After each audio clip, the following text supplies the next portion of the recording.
Orthopedic Center of Illinois Sports Desk. For the first and last time this week, we have an off day of high school postseason action. But that doesn't stop our high school coverage. Instead, we get ready for the weekend. It's almost time for the second round of the high school football postseason. So we made a few stops around the area, starting with Rochester. The Rockets coming off an emphatic win over Taylorville, one they put away in the first quarter. The Rockets last year, they were upset in the first round against Peoria and Notre Dame, but this year Coach Leonard and the Rochester Rockets weren't letting that one happen again.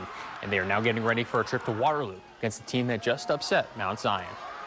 Oh, obviously last year, coming off that loss, first round, it just wasn't us, and that really got us going. Our coaches showed us a video before the game, and we were all pumped up to get ready to get after it. So we definitely came out hot, ready to get after it and not let the same thing happen that it did last year.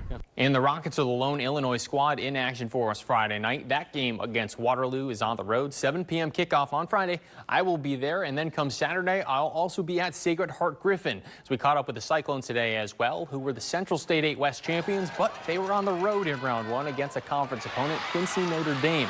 The Cyclones, though, they earned win number 2 over the Raiders and will now turn their attention to 10-0 Carterville. But Cam Brinkman said this win, both being on the road and being a second win over a tough opponent, gives them confidence going into a round 2 matchup at home. Going to a place like Quincy, 2 hours away, long bus ride, your legs aren't really warm. So it's definitely big to go out there and get a win. Just knew we did our job, we were going to get the win, and we executed our game plan pretty well. And it was just, I think getting the first win is really important to kind of set the tone for the rest of the playoffs. So SHG, following that strong round 1 performance, will be rewarded with the home game at Ken Leonard Field, 1:30 kickoff for the Class 4A match on Saturday with Carterville.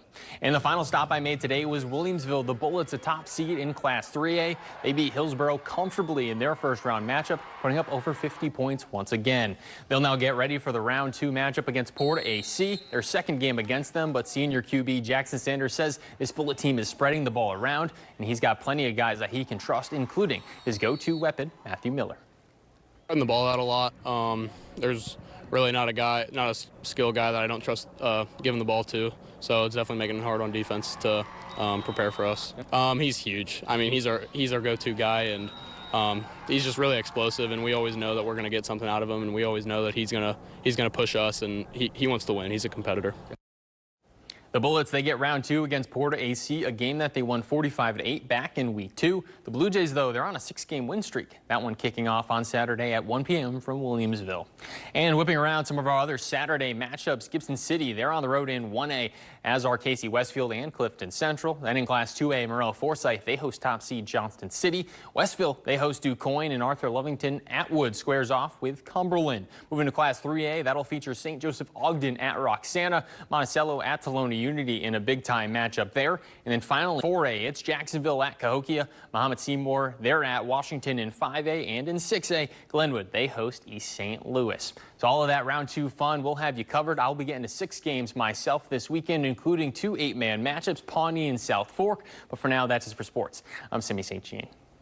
Thank you for watching, and make sure you subscribe to our YouTube channel. Be sure to watch more videos from News Channel 20.